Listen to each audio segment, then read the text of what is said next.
السلام عليكم ورحمة الله وبركاته. إن الحمد لله نحمده ونستعينه ونستغفره ونؤمن به ونتوكل عليه ونعوذ بالله من شرور أنفسنا ومن سيئات أعمالنا. من يهده الله فلا مضل له ومن يضلل فلا هادي له. ونشهد أن لا إله إلا الله وحده لا شريك له. أما بعد فأعوذ بالله من الشيطان الرجيم. بسم الله الرحمن الرحيم. قل إن كنتم تحبون الله فاتبعوني يحببكم الله ويغفر لكم ذنوبكم والله غفور رحيم. وقال رسول الله صلى الله عليه وسلم لا يؤمن أحدكم حتى أكون أحب إليه من والده وولده والناس أجمعين.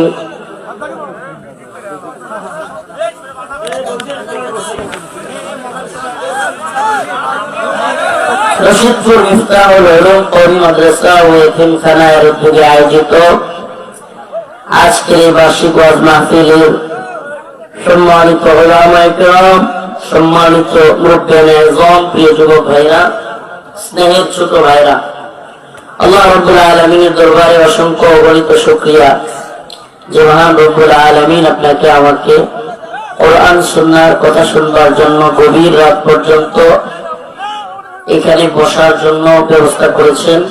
সেজন্য কালিমাতু শুকর আদায় করে স্বতঃস্ফূর্ত আওয়াজ করে বলি আলহামদুলিল্লাহ। ও প্রিয় মুসলিম যুবক, প্রিয় ভাইরা আমার, বন্ধুগণ আমার, আমরা তখনই সফল কাম হতে পারবো, আমরা তখনই সফলতার দরজায়, সফলতার চূড়ান্ত সীমায় পৌঁছাতে পারবো যখন আল্লাহ এবং তার রাসূলের অনুসরণ আমরা করতে পারবো। আল্লাহর ভালোবাসা অন্তরের মধ্যে পৌঁছানো, অন্তরের মধ্যে তৈরি করা। আল্লাহ রাব্বুল আলামিন বলেন, কুল ইন কুনতুম তুহিব্বুনাল্লাহ, তোমরা কি আমি আল্লাহকে ভালোবাসতে চাও, ফাত্তাবিউনি, তাহলে আমার রাসূলকে অনুসরণ করো। সুবহানাল্লাহ। তাহলে আল্লাহকে ভালোবাসতে চাইলে কার অনুসরণ করতে হবে? রাসূল সাল্লাল্লাহু আলাইহি ওয়াসাল্লামকে অনুসরণ করতে হবে। কোন ব্যক্তি অনেক নামাজ পড়লো, অনেক ইবাদত করলো, কিন্তু সেই ব্যক্তি ইমানদার নয়, তার ইবাদত কবুল হবে? তার মানে আমল কবুল হওয়ার জন্য কিছু শর্ত আছে, আমল কবুল হওয়ার জন্য কিছু শর্ত আছে। কোন ব্যক্তি হাজার হাজার রাকাত নামাজ পড়লো কিন্তু তার ইমান নাই, নামাজ কবুল হবে? কোন ব্যক্তি টানা কয়েক বছর রোজা রাখলো কিন্তু সে মুসলমান না, তার রোজা কবুল হবে? অনেক বেশি হজ করলো, হজে শরীক হইল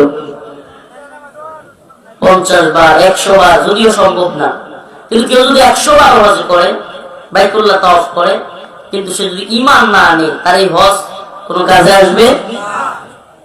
তার মানে বোঝা গেল আমল কবুল হওয়ার জন্য প্রথম শর্ত ঈমান থাকা। এই জন্য আমরা হাদিসের মধ্যে পড়েছি, আখলিস দীনাকা ইয়াকফিকাল আমালুল কলিল, তোমার ঈমানকে আগে খাঁটি করো, তোমার ঈমানকে কি করো? অল্প আমলই নাজাতের জন্য যথেষ্ট হইবে। ঈমান খাঁটি হইতে হবে আগে, আমলের পূর্বে শর্ত হলো ঈমান থাকা। ঈমান, তাগুতকে বর্জন করা, লা ইলাহা ইল্লাল্লাহ, এই কথা মানে কি? আমি আল্লাহকে ছাড়া অন্য কোন তাগুতকে মানি না, অন্য কোন ইলাহ মানি না। আমার আল্লাহর বিরুদ্ধে গেলে আমি কাউকে মানি না, এটা লা ইলাহা ইল্লাল্লাহর অর্থ। লা ইলাহা ইল্লাল্লাহ, আমি আল্লাহকেই মানি, অন্য কাউকে আল্লাহর বিরুদ্ধে গেলে মানি না। তার মানে প্রথম শর্ত ঈমান আনা, আমল কবুল হওয়ার জন্য ঈমান থাকা। নাম্বার 2, নিয়ত সহি থাকা। ইন্নামাল আমালু বিন্নিয়াত, সমস্ত আমল নিয়তের উপর নির্ভরশীল। কোন ব্যক্তি জানালা রাখলো ঘরের জানালা, বাতাস খাবে, বাতাস খাওয়ার জন্য জানলা। আরেক ব্যক্তি জানলা রাখছে কিন্তু নিয়ত করছে ফজরের আজান মসজিদ থেকে আসবে, আমি ওই আজান শুনে নামাজে যাব। সুবহানাল্লাহ। দুইজনই জানলা কাটলো, কিন্তু একজন আজানের নিয়ত করার কারণে সে বাতাস তো খাবেই, পাশাপাশি সওয়াবও পাবে। কিন্তু যে ব্যক্তি শুধু নিয়ত করলো জানলা দিয়ে বাতাস খাবে, সে কি সওয়াব পাবে? হ্যাঁ, তার মানে নিয়তের কারণেও আমল কবুল হয়, নিয়তের কারণে আমল বরবাদ হয়ে যায়। আমরা দুইটা শর্ত জানলাম, আমল কবুল হওয়ার জন্য দুইটা শর্ত জানলাম। এক, ঈমান থাকা। দুই, নিয়তটা সহি থাকা। নাম্বার তিন, নিয়ত সহি আছে, আমলও কি বলে ঈমানও আছে, নিয়ত সহি, কিন্তু রাসূলের তরিকায় হয় নাই, সব পাবে। রোজা রাখা, নফল রোজা রাখা সবের কাজ না গুনাহের কাজ? কিন্তু ঈদের দিন রাখলে, ঈদের দিন রাখলে নামাজ পড়া সবের কাজ না গুনাহের কাজ? ফজরের সময় যখন সূর্য উদয় হয় ফজরের পরে তখন পড়লে, ভাইরা আমার বন্ধু, তাহলে আমরা কি বুঝলাম? আমলগুলো কবুল হওয়ার জন্য কয়েকটা শর্ত আছে। নাম্বার ওয়ান, ঈমান থাকা। নাম্বার টু, নিয়ত সহি থাকা। নাম্বার থ্রি কি? আল্লাহ রসুলের তরিকায় হওয়া, রসুল সাল্লাল্লাহু আলাইহি সাল্লামের তরিকায় হওয়া। কুল ইন কুনতুম তুহিব্বুনাল্লাহ ফাত্তাবিউনি ইউহিব্বুকুমুল্লাহ ওয়া ইয়াগফির লাকুম যুনুবাকুম ওয়াল্লাহু গফুরুর রহিম।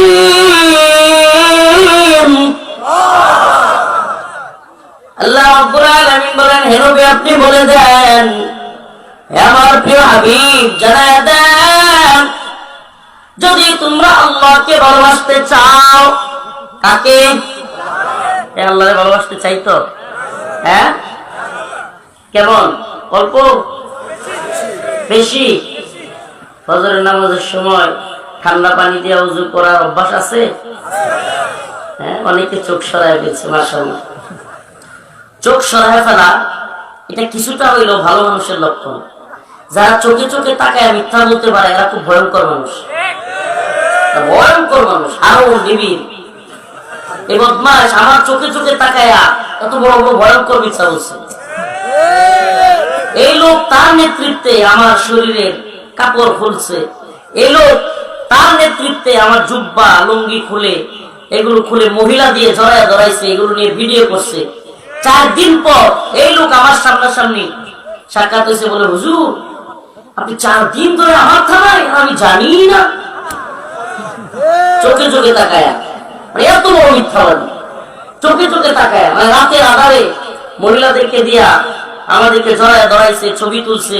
ও তো আর সামনে আসে নাই, কিন্তু আমি পরবর্তীতে গিয়ে শুনছি। এই মাত্র একটা নিউজ পাইলাম, যে তদন্ত ওসি আমাকে নিয়ে গিয়েছিল উত্তরা থানায়, সে গ্রেফতার হয়েছিল, এখন ওইটা পালাই গেছে।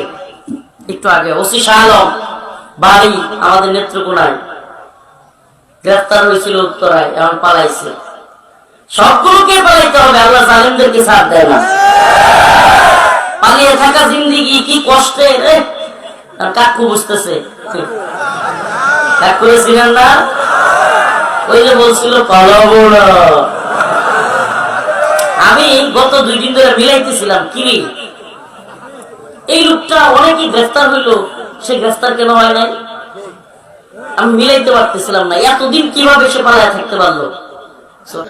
দয়াল বাবা কিবলা কাবা আয়নার কারিগর, কয় না আয়না বসাইয়া দে রে, নাউজুবিল্লাহ কর। হ্যাঁ, কলমের কারিগর কে? কলমের কারিগর যদি দয়াল বাবা হইতো, তাহলে কত দয়াল বাবা কিনে হাসিনা গণভবনে রেখে দিত, যে আগামীকালকে আবার পালাইতে হবে কিনা এটা আমার জানাইস। কথা বুঝেন নাই? দয়াল বাবারা যদি আইনার কারিগর হইতো, অনেকগুলো দয়াল বাবারে টাকা স্বর্ণ গহনা সব দিয়া হাসিনা কিনে রাখতো, যে কোন দিন আমাকে পালাইতে হবে আমার জানাই দিস, আগে ভাগে জানাইস, কিনা আমার শত্রু এটাও জানাই দিস। তাইলে দয়াল আইনার কারিগর না আল্লাহ? বলেন না, কারিগর কে? কলমের কারিগর কে? আমি এই জন্য আমি বলি কি জানেন, দয়াল বাবা কেবলা কাবা আয়নার কারিগর, ফেরেশতারা গুরজু মারবো কবরের ভিতর। ঠিক আছে না? নাউজুবিল্লাহ। এই বর্ণামি ছাড়তে হবে, রাসূলের অনুসরণ করতে হবে। রাসূল সাল্লাল্লাহু আলাইহি সাল্লাম মিসওয়াক, রাসূলের সুন্নাহ, 100-র উপরে হাদিস এক মিসওয়াকের জন্য। সুবহানাল্লাহ। আমরা কি মিসওয়াক করি? হ্যাঁ, মিসওয়াক করবো তো ইনশাআল্লাহ। মিসওয়াকের অনেক ফজিলত, অনেক ফজিলত। আল্লাহ রাসূল সাল্লাল্লাহু আলাইহি সাল্লাম ওফাতের সময়, ওফাত যখন তিনি চলে যাবেন, সেই মুহূর্তে আম্মা জান আয়েশার প্রাণের মধ্যে মাথা রেখে আম্মা জান আয়েশার এক ভাই আসলেন, হযরত আবু বকরের ছেলে, ওনার হাতে মিসওয়াক। শেষ সময়ে হাতে ইশারা করতে লাগলেন, আমাকে একটু মিসওয়াকটা দাও। সুবহানাল্লাহ। শেষ সময় করবো তো ইনশাআল্লাহ। মিসওয়াকের ফজিলত, মিসওয়াকের ফজিলত অনেক বেশি। যারা নিয়মিত মিসওয়াক করে, সুবহানাল্লাহ, তাদের দাঁত তো ঠিক থাকে, এমনকি ব্রেনও ঠিক থাকে। সুবহানাল্লাহ। পেটের মধ্যে বদ হজম হয় না, অনেক শিফা। সুবহানাল্লাহ। অনেক রোগী মিসওয়াকের সুন্নাহ জিন্দা করবো তো ইনশাআল্লাহ। আজকে ছাত্রদেরকে 4 জন ছাত্রকে পাগড়ি দেওয়া হলো, এটা আরেক সুন্নাহ। পাগড়ির সুন্নাহ, রাসূলুল্লাহ সাল্লাল্লাহু আলাইহি ওয়াসাল্লাম পাগড়ি পরতেন। সুন্নাহগুলো জিন্দা করা, বিদআতগুলোকে বেরে ফেলা। হায় হায়, কুল্লু বিদআতিন দালালা। বিদআত হলো পথভ্রষ্টতা। আল্লাহ রাসূল যেটা বলেছেন সেটা করব, হাদিসের মধ্যে যেটা এসেছে সেটা করব, কোরআনে যেটা বলেছে সেটা করব। রাসূলের সুন্নাতকে অনুসরণ না করে অযথায় বিদআতকে প্রমোট করা পুরো জাতি ধ্বংস হয়ে যাওয়ার জন্য এতটুকুই যথেষ্ট। আমরা কি বিদআত অনুসরণ করবো নাকি সুন্নাহ? বলেন না, সুন্নাহ না বিদআত? আল্লাহ রাসূল সাল্লাল্লাহু আলাইহি ওয়াসাল্লামের ভালোবাসা সুন্নাহর মধ্যে। আল্লাহ রাসূল বলেছেন, লা ইউমিনু আহাদুকুম হাত্তা আকুনা হাব্বা ইলাইহি মিন ওয়ালিদিহি ওয়া ওয়ালাদিহি ওয়ান নাসি আজমাইন। তোমরা ততক্ষণ খাঁটি মুমিন হতে পারবা না যতক্ষণ রাসূল সাল্লাল্লাহু আলাইহি ওয়াসাল্লামকে পৃথিবীর সবচেয়ে বেশি ভালোবাসতে না পারবা। বাবা মা সন্তান সন্ততি সবকিছুর চাইতে বেশি ভালোবাসতে হবে রাসূল সাল্লাল্লাহু আলাইহি ওয়াসাল্লাম। যে ব্যক্তি আল্লাহ রাসূলকে বেশি ভালোবাসতে পারবে, সে আল্লাহ রাসূলকে ভালোবাসার কারণে আল্লাহকে পাবে। সুবহানাল্লাহ। কুল ইন কুনতুম তুহিব্বুনাল্লাহ ফাত্তাবিউনি ইউহিব্বুকুমুল্লাহ ওয়া ইয়াগফির লাকুম যুনুবাকুম আল্লাহু গফুরুর রহিম। আল্লাহ রাব্বুল আলামিন বলেন, যে ব্যক্তি রাসূলকে অনুসরণ করবে সে আল্লাহকে পেয়ে যাবে। যে ব্যক্তি আল্লাহকে পেয়ে যাবে, ইউহিব্বুকুমুল্লাহ ওয়া ইয়াগফির লাকুম যুনুবাকুম, আল্লাহ পাক তার গুনাহগুলোকে maaf করে দিবেন। যে ব্যক্তি রাসূলের অনুসরণ করবে সেই ব্যক্তি আল্লাহকে ভালোবাসতে পারবে। যে ব্যক্তি আল্লাহকে ভালোবাসবে, ইউহিব্বুকুমুল্লাহ, আল্লাহ তাদেরকে ভালোবাসবেন। ওয়া ইয়াগফির লাকুম যুনুবাকুম, আল্লাহ পাক তাদেরকে আমলগুলোকে, তাদের গুনাহগুলোকে maaf করে দিবেন। আল্লাহু গফুরুর রহিম। কারণ আল্লাহ তাআলা অত্যন্ত দয়ালু, ক্ষমাশীল। আমরা সেই আল্লাহর গোলামি করি, একমাত্র দয়াশীল ক্ষমাশীল আল্লাহর গোলামি করি। কার? চিৎকার দিয়ে বলেন, কার? ভারতের গোলামি করি আমরা। হ্যাঁ, ভারত কামান বিমানের যুদ্ধের ভয় দেখাইলে আমরা ভয় পাইয়া পালায় যাব? হ্যাঁ, ভারতকে বলবো ঠিক আছে হাসিনারই পাঠাইয়া দেন, আপনার ঘরে ভয় পায়, হাসিনারই পাঠান তাও ভালো, বাচ্চা থাকতে চাই, গোলামি কইরা বলবো আমরা? হ্যাঁ, আমরা গোলামির জিন্দেগিতে আবদ্ধ হব না। যদি দিল্লি বারবার হুমকি দিতে চাই, আমরা বলি এই বাংলার মুসলমানেরা পৃথিবীর কোন পরাশক্তিকে পরোয়া করে না, আমরা একমাত্র আল্লাহকেই পরোয়া করি। আমরা কাকে ভয় করি? দিল্লি হুমকি দেয় আমাদের সিলেট, চট্টগ্রাম, ঢাকা, কুমিল্লা বিভিন্ন জায়গার নাম নিয়ে দখল করে ফেলবে। আমরাও বলি মুসলমান একমাত্র আল্লাহকে ভয় করে, আমরা একমাত্র আল্লাহর গোলামি করি। দিল্লিকে বলি যদি দখল করতে আসো, ইতিহাস স্মরণ করে দিতে চাই, মুহাম্মদ বিন কাসিমের ইতিহাস, সুলতান আহমদ গজনভির ইতিহাস, আমাদের আকাবিররা ভারতবর্ষ হিন্দুত্ববাদীদের হাত থেকে দখল করেছিল। যদি প্রয়োজন হয় আবার মুসলিম উম্মার যুবকদেরকে নিয়ে আমরা ভারতকে মুসলমানদের অধীনস্থ করবো, দখল করবো ইনশাআল্লাহ।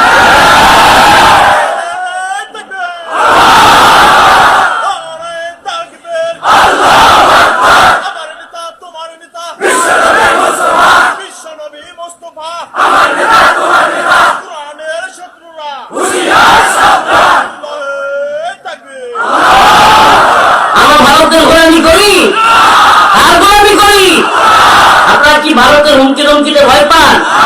ও বগুড়ার মুসলিম উম্মার যুবকেরা, প্রিয় যুবক, তোমাদেরকে বলে যাই, তোমাদের কাছে আমাদের অনেক প্রত্যাশা। যৌবন যার, যুদ্ধে যাওয়ার সময় তার। আমরা যুদ্ধটা চাই না, কিন্তু যদি আমাদের উপর চাপায়া দেওয়া হয়, আমরা মুসলমান বীরের জাতি, আমরা লড়াই করতে জানি। রাজি আছেন তো ইনশাআল্লাহ? ফিটনেস ঠিক রাখতে হবে, শারীরিক ফিটনেস, মানসিক ফিটনেস সবসময় তৈরি থাকতে হবে। হিন্দুত্ববাদীরা যেইভাবে হুমকি দিচ্ছে, শুধু হুমকিতে ক্ষান্ত নয় না, আমাদের বাংলাদেশের আজকে এবং গতকালকে 2-3 দিন যাবৎ বিভিন্ন সীমান্তে অস্থিরতা চলতেছে, বিভিন্ন সীমান্তে তারা হামলা করবার প্ল্যান করতেছে, বিভিন্ন স্থাপনা নির্মাণ করতে চাচ্ছে। আলহামদুলিল্লাহ, আমাদের মধ্যে মুজাহিদরাও, আমাদের মুসলিম যুবকেরাও মুসলিমদের পক্ষ থেকে পাল্টা জবাব তারাও দেখায় দিচ্ছে। শুনলাম 5 কিলোমিটার জায়গা ভারতীয় বাহিনীর কাছ থেকে মুসলমানরা উদ্ধার করেছে। হাসিনার সময় জীবনে কোনোদিন এই কথা শোনা গেছে? হ্যাঁ, হাসিনার সময় কি শোনা যাইত মনে আছে আপনাদের? হ্যাঁ, ফেরানির লাশ কাঁটাতারের বেড়ায় ঝুলে আছে, অনেক মানুষকে কাঁটাতারের বেড়ায় গুলি করে মারতেছে, তারপরেও ওই আব্দুল শয়তানরা, শয়তানের বান্দা যেগুলি আছে, ওই যে আব্দুল মুমিন একটা পররাষ্ট্রমন্ত্রী, এটার নাম দিছে আমি আব্দুল শয়তান, এই বদমাশ তারপরে বলতো আমাদের স্বামী স্ত্রীর সম্পর্ক। একদিকে ফেরানির লাশ ঝুলে, আরেকদিকে ভণ্ডগুলো কি কয় স্বামী স্ত্রীর সম্পর্ক। তাহলে স্বামী কেনা, স্ত্রী কেনা, ভণ্ডের দল। যা অবৈধ সম্পর্ক তোদের অবৈধ জায়গায় পাঠিয়ে দিচ্ছে। আমাদের দেশে অবৈধ মাইয়ারে থাকবার দরকার নেই, আমরা এই অবৈধ সম্পর্ক মানি না। তোদের সম্পর্ক নিয়ে তোরা থাক, আমরা গোলামি করি না। কি একটা আজীব অবস্থা! আমাদেরকে কাঁটাতারের সীমান্তে লাশ উপহার দেয়, বন্যার পানি দিয়ে আমাদেরকে মারে, আমাদের ট্রানজিট নেয়, আমাদের রেল লাইন নেয়, আমাদের বন্দর নেয়, আমাদের আমরুপালি নেয়, আমাদের ইলিশ নেয়, সব নিয়ে নিয়ে আমাদের লাশ উপহার দেয়। এরপরে নাকি আমাদের কই তুইব আমাদের রক্তের সম্পর্ক। ওরে বন্দের সম্পর্ক, সম্পর্ক গোলামির নাকি আজাদির? আপোষ না সংগ্রাম, দালালি না রাজপথ, গোলামি না আজাদি। মুসলমান আজাদি না গোলামি? আমরা আজাদি না গোলামি? আমরা আল্লাহ এবং তার রাসূলের অনুসরণ করি। মুজাহিদুনা ফি সাবিলিল্লাহ ওয়া লা ইয়াখাফুনা লাওমাতা লাইম। আমরা প্রয়োজনে আল্লাহর পথে জিহাদ করি, কোন নিন্দুকের নিন্দার পরোয়া করি না। আগে আছেন তো ইনশাআল্লাহ? আমার নবীকে ভালোবাসেন তো? আল্লাহকে ভালোবাসেন তো? আল্লাহর ভালোবাসা, নবীর ভালোবাসা অন্তরে থাকলে পৃথিবীর কোন তাগুত জালেমের সুপার পাওয়ারের ভয় নাই। আকাই নামদার তাজদার মদিনা সরদারে দো আলম মুহাম্মদ সাল্লাল্লাহু আলাইহি ওয়াসাল্লাম বলেছেন, আমার উম্মতের বাহিনী যদি 12,000 হয়, কয় হাজার? আমার উম্মতের বাহিনী যদি 12,000 হয়, পৃথিবীর কোন সুপার পাওয়ার নাই যারা আমার ওই উম্মতের মুজাহিদ বাহিনীকে পরাজিত করে। সুবহানাল্লাহ বলেছেন রাসূল সাল্লাল্লাহু আলাইহি ওয়াসাল্লাম। কেমন নবী? যার 2 ঠোঁটের মাঝখান দিয়ে জীবনে কোনোদিন মিথ্যা বলেন নাই। এটা আমরা না, শুধু মুসলমানরা না, কাফের মুশরিকরা পর্যন্ত এই কথা বলতে বাধ্য হইতো। আমাদের রাসূলকে পাগল বলতো, জাদুকর বলতো, গণক বলতো, কিন্তু কখনো রাসূলকে কাফেররা মিথ্যাবাদী বলে নাই। তাইলে আমার রাসূল কি সত্যবাদী কিনা? বলেন না, সত্যবাদী কিনা? তাইলে আমার রাসূল বলেছেন, আমার উম্মতের বাহিনী যদি 12,000 হয়, সুবহানাল্লাহ, কয় হাজার? 12,000 হয়, তাইলেও কোন কাফেররা পরাজিত করতে পারবে না। বলেন রাসূলের কথা সত্য না মিথ্যা? নাউযুবিল্লাহ, রাসূলের কথা মিথ্যা হইতে পারে? সত্য প্রমাণিত হয়েছে কি হয় নাই? বদরে, আফগানে, সিরিয়ায়, ইয়ামেনে, সব জায়গায়। সুবহানাল্লাহ, এত বড় বাহিনী নাই, ছোট্ট ছোট্ট বাহিনী। কাম মিন ফিয়াতিন কালিলাতিন গালাবাত ফিয়াতান কাসীরাতান বিইذنিল্লাহ। আল্লাহ পাক বলেন, আমার বান্দাদের বাহিনী যদি ছোট হয়, কোন দল যদি আল্লাহর উপর আস্থা এবং অবিচল ভরসা রেখে আল্লাহর পক্ষ নিয়ে দাঁড়ায় যায়, গালাবাত ফিয়াতান কাসীরাতান বিইذنিল্লাহ, বড় বড় দলের বিরুদ্ধে আল্লাহ পাক তাদেরকে বিজয়ী করবেন। ছোট ছোট্ট ছোট্ট দলকে আল্লাহ পাক বড় বড় দলের বিরুদ্ধে কি করবেন? আমরা কি দেখতেছি বিজয়ী হচ্ছে কি হচ্ছে না? হচ্ছে কি হচ্ছে না? আক্রান্ত হবে, হাদিসের যেহেতু আসছে আক্রান্ত হবে মুসলিমরা, মার খাবে মুসলিমরা, কিন্তু বিজয় মুসলিমদের। বিজয় কাদের? আফগানে বিজয়ী কারা? সিরিয়ায় বিজয়ী কারা? অচিরে শুনবেন মিশরেও বিজয়ী হবে মুসলমানরা। অচিরে শুনবেন মালি সোমালিয়ায় বিরাট বড় অঞ্চল মুসলিমদের দখলে আসবে ইনশাআল্লাহ। আর বাংলাদেশেও তো আলহামদুলিল্লাহ হাসিনা নামক জালিমরা আমরা পালাইয়া যেতে বাধ্য করছি। বিজয় আমাদের হয়েছে, ঠিক ঠিক না? ভারতীয় হিন্দুত্ববাদীদের দালালরা পরাজিত হয়েছে। পরাজিত হয়েছে কি হয় নাই? এদেশে ভারতের দালালি চলবে না, এদেশে আমেরিকার দালালি চলবে না। আমরা দালালি করি কিন্তু আল্লাহ। আমরা কার দালালি করি? আল্লাহ। আমরা ভারতের দালালি করি, আমেরিকার দালালি করি, ইসরায়েল, দ্য গ্রেট ইসরায়েল রাষ্ট্র গঠন করবার প্ল্যান, একেবারে চূড়ান্ত প্ল্যান। মুসলিম ইমানদার জানা দরকার আপনাদের এই বিষয়টা। গাজায়, ফিলিস্তিনে মুসলমানদের সর্বশেষ হাসপাতালটাকেও এরা বোম্বিং করে ঘোরায় দিচ্ছে। মুসলিম যুবক অচেতন হয়ে পড়ে আছে, খবরই রাখো না। গাজার, ফিলিস্তিনের সর্বশেষ যে হসপিটাল সেটাকেও বোমা মেরে উড়িয়ে দেওয়া হয়েছে। মুসলমান একজন বাবা, যারা বাবা হয়েছেন, সন্তানের উপর আঘাত আসছে, সন্তানের মাথায় বোমার স্প্লিন্টার লাগছে, শরীর থেকে রক্ত ঝরতেছে, এই অবস্থায় বাবার কোলে সন্তান, বাবা দৌড়াচ্ছে, হসপিটাল নাই, চিকিৎসক নাই, এর চাইতে বড় কষ্টের কিছু হইতে পারে? হ্যাঁ, এই অবস্থা আজকে ফিলিস্তিনে। এমনকি বড় কষ্টের নিউজ, ইহুদিবাদীরা যে কোনো মুহূর্তে আকসা, মুসলমানদের প্রথম কিবলা, যে কোনো মুহূর্তে তারা ধ্বংস করার জন্য চূড়ান্ত পদক্ষেপের জন্য রেডি হয়ে গেছে, যে কোনো মুহূর্তে। আমরা ইন্ডিয়াতে কি দেখেছি? আমাদের সেই সম্রাট বাবরের মুসলিমদের ঐতিহ্যবাহী মসজিদ বাবরি মসজিদকে তারা ভেঙে দিয়েছে, দিছে কি দেয় নাই? এখন ফিলিস্তিনে আল আকসাও ভেঙে দেওয়ার জন্য তার টেম্পল, দ্য গ্রেট ইসরায়েল, ইহুদিরা নির্মাণ করবার চক্রান্ত করে বসে আছে। বলেন না আল আকসা, আমাদের প্রথম কিবলা, তারা ধ্বংস করতে চায়। তারা তাদের মসিহের অপেক্ষায় আছে। মসিহ আসবে, তারা বিশ্ব শাসন করবে। সেই মসিহের নাম হলো দাজ্জাল। একদিকে ইহুদিবাদীরা দ্য গ্রেট ইসরায়েল রাষ্ট্র গঠন করতে চায়, আর একদিকে হিন্দুত্ববাদীরা অখণ্ড ভারত। হিন্দুত্ববাদীরা কি কায়েম করতে চায়? অখণ্ড ভারত। সেটা কি জানি না অনেকে। বাংলাদেশ, পাকিস্তান, নেপাল, ভুটান, শ্রীলঙ্কা, মালদ্বীপ কিংবা আফগানিস্তানের কিছু অংশ, এই সবগুলোকে দখল করে তারা অখণ্ড ভারত একটা রাষ্ট্র তৈরি করতে চায়, যে রাষ্ট্রে রাম রাজত্ব কায়েম করবে, নাউজুবিল্লাহ, এবং সেটাকে শাসন করবে হিন্দুত্ববাদীরা। ও মুসলমান বগুড়ার যুবকেরা, তোমাদের কাছে আমি জানতে চাই, একদিকে ইহুদিরা দ্য গ্রেট ইসরায়েল রাষ্ট্র নির্মাণ করতে চায়, আরেকদিকে হিন্দুত্ববাদীরা অখণ্ড ভারত নির্মাণ করতে চায়, এবং তারা মুসলমানদেরকে পদদলিত করতে চায়, মুসলমানদেরকে নির্যাতন করতে চায়। আমার জানতে চাওয়া, তোমরা কি অখণ্ড ভারত কিংবা দ্য গ্রেট ইসরায়েলের অধীনস্থ থেকে দাসত্বের জিন্দেগি গ্রহণ করতে চাও? হ্যাঁ, আমরা কি পৃথিবীতে আসছি দাস হইতে? আরে মুসলিমরা দাস হইতে পারে না, মুসলিমরা স্বাধীন। আন্নাল আরদ ওয়ারিথুহা ইবাদিয়াস সালিহুন, আল্লাহ বলেছেন এই জমিনের মালিক আমি, আর আমার এই জমিন উত্তরাধিকার সূত্রে ইবাদিয়াস সালিহুন নেককার বান্দাদেরকে আমি দিয়ে দিলাম। জমিনের মালিক কে? এখন ওয়ারিশ সূত্রে আল্লাহ পাক কাদেরকে দিবেন? মুমিনদেরকে। সুবহানাল্লাহ। তাইলে পুরো পৃথিবীর বর্তমান ওয়ারিশ সূত্রে মালিক কে? কইতেও ভয় লাগে না?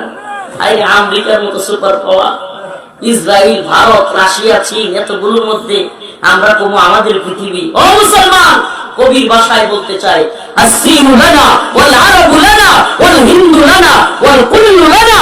সব মুসলমানদের, ওই চীন আমাদের, ভারত আমাদের, আরব আমাদের, রাশিয়া আমাদের, আমাদের ছিল। মুসলমানরাই শাসন করবে, কেননা কোরআনের শাসনই হলো ইনসাফের শাসন। ইহুদিদের শাসন ইনসাফের শাসন হিন্দুদের শাসন ইনসাফের শাসন। যদি মুসলমানরা শাসন করে পৃথিবীর অন্য ধর্মাবলম্বীরাও শান্তিতে থাকবে, সুখে থাকবে।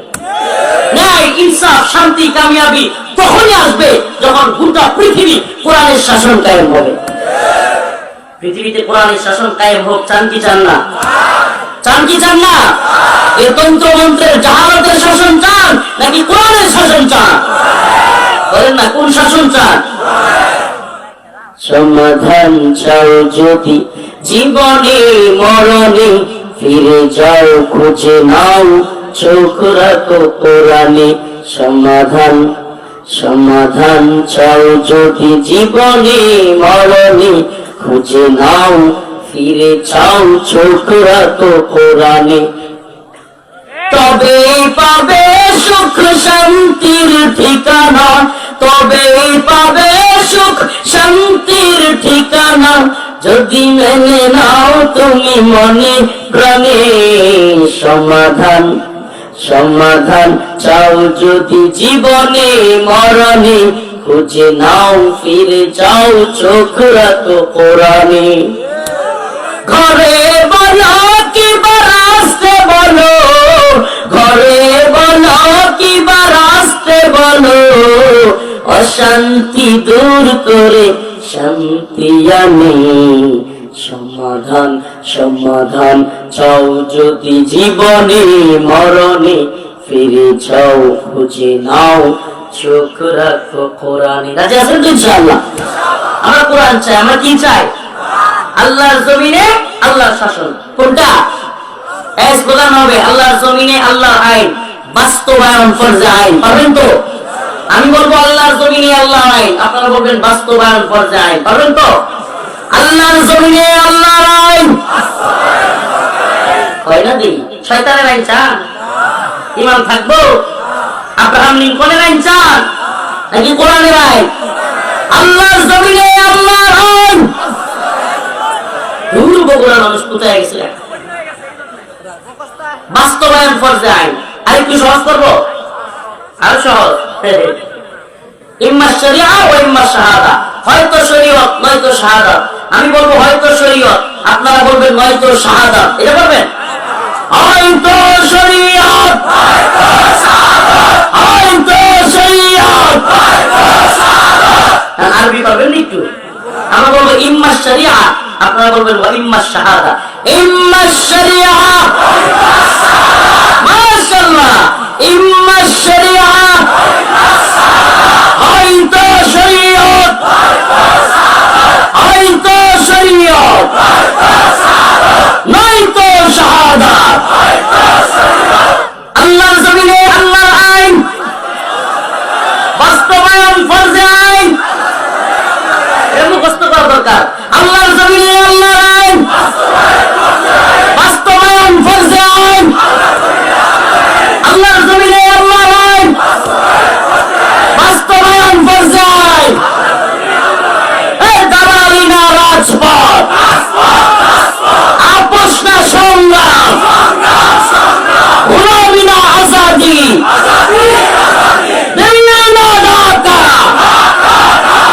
মাশাআল্লাহ। চেতনা আছেন একটু? এই চেতনা ইমানের চেতনা। এই চেতনা গাঞ্জা খাওয়ার চেতনা না, শেখ মুজিবের গাঞ্জা খাওয়ার চেতনা। গাঞ্জার কলকি যার মুখে থাকতো হের আবার চেতনা। হে বাঙালি চেতনা, শেখ মুজিবের চেতনা, মুক্তিযুদ্ধের চেতনা, অনেক চেতনার ট্যাবলেট হাসিনা 16 বছর বিক্রি করছে। এই চেতনার ট্যাবলেটের ব্যবসা বন্ধ, রক্ত দোকান বন্ধ কর। চেতনার ব্যবসা বন্ধ। এবার চলবে ইমানের চেতনা। কিসের চেতনা? রাসূলের চেতনা, দ্বীনের চেতনা, কোরআনের চেতনা। তাকবীর, তাকবীর। কোরআন সুন্নাহ যেখানে আমরা আছি সেখানে। মাশাআল্লাহ, মাশাআল্লাহ। কুল ইন কুনতুম তুহিব্বুনাল্লাহ ফাত্তাবিউনি ইউহিব্বুকুমুল্লাহ ওয়া ইয়াগফির লাকুম যুনুবাকুম ওয়াল্লাহু গফুরুর রহিম। অনেকগুলো একটা ঘুম দিছে, দিয়া কই কিশোর বয়স কিয়ামত শুরু হয়ে গেল। অনেকগুলো অনেক লোকেরা চেয়ারের মধ্যে ঘুম, হঠাৎ করে চিৎকার শুনে রাখছে, কি রে কি অবস্থা? এটা ঘটনা শুনছিলাম হুজুরের কাছ থেকে, কালেকশন চলতেছে মাঠের মধ্যে। হুজুর দীর্ঘক্ষণ কথা বইলা, আপনাদের মধ্যে কে আছেন যে মাদ্রাসার জন্য 20,000 টাকা দিবেন? অনেকক্ষণ কইতেছে কেউ নাই কেউ নাই কেউ নাই। হঠাৎ করে এক লোক দাঁড়াইছে, সবাই তাকবীর দিয়েছে, লিল্লাহি তাকবীর। হ্যাঁ কই হুজুর আমার বর্ষা ধরছে। বেচারা উঠছে ঘুম থেকে হঠাৎ করে ইস্তিনজার জন্য, কিন্তু হুজুরে ভাবছে যে কি 20,000 টাকা। তো এখন আপনারা অনেকে চিন্তা করতেছেন কি এত চিৎকার এত রাত্রে ঘুম ভাঙ্গিয়া। সুবহানাল্লাহ, এই চেতনা ইমানের, এই জাগরণ ইসলামের। এই যে শহীদ শহীদ একটা জিনিস হাস্যকর লাগছে, এবার শহীদ জিনিসটা তো কাফের মুশরিকদের সাথে যায় না, সেকুলারদের সাথে যায় না। শহীদ জিনিসটা আসছে তো কোরআন থেকে। সুবহানাল্লাহ, শহীদদের নামে কোরআন তিলাওয়াত না করায়া, এতিমদেরকে না খাওয়ায়া, শহীদদের নামে ওই রাহাত ফাতে আলী না কি খান বন্ডরে আইনা গান করা শহীদের নামে, বন্ডামি, এগুলো বাদ দেন। তাই ইমানের চেতনা থাকবে না। এই চেতনার মধ্যে আবার কি বলে যে এই ভেজাল ঢুকে যাবে। চেতনার মধ্যে কি ঢুকে যাবে? ভেজাল ঢুকে যাবে। ইমানের চেতনা যতদিন ইমানের সাথে থাকে, যতদিন আপোষহীনতার সাথে থাকে, ততদিন কেউ পরাজিত করতে পারে না। তো আজকের আলোচ্য বিষয় আমার যেটা ছিল, আল্লাহ রাসূলের সুন্নাহ অনুসরণ করা। কার অনুসরণ? আবার প্রথম থেকে বলি, মনে আছে? মনে আছে? আমল কবুল হওয়ার জন্য শর্ত ঈমান থাকা। নাম্বার 2 নিয়ত সহিহ হওয়া, মাশাআল্লাহ। নাম্বার 3 সুন্নাহ অনুযায়ী হওয়া। সুন্নাহ অনুযায়ী না হইলে ঈমান থাকলেও নিয়ত থাকলেও আমল কবুল হবে। দলিল দলিল রোজা রাখা সবের কাজ, ঈদের দিন রাখলে কারণ সুন্নাহ অনুযায়ী হয় নাই। রোজা রাখা, এই তাহলে মাজারে গিয়ে কেউ সিজদা করবো? লা তাত্তাখিযুল কুবুর মাসাজিদা, তোমরা কবরকে সিজদার স্থান বানায়ো না। কবরকে সিজদার স্থান। তবে মুসলিম ভাই আপনাদেরকে বলি, ঝগড়াটা এখন নিজেরা নিজেরা না, ঝগড়াটা এখন নিজেরা নিজেরা না, ঝগড়াটা হবে কাফের মুশরিকদের সাথে। কাদের সাথে?